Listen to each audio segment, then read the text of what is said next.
Europan ikerketa eta garapena eta berrikuntza arloan lider diren eskualdeen artean kokatzeko erronka eta gaitasuna ditu Nafarroak.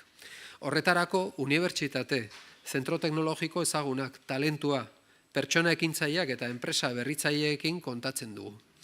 Ekoizpen eredua finkatu eta berrikuntza sistematikoki ekoizpen sektoren txertatzen laguntzen dute.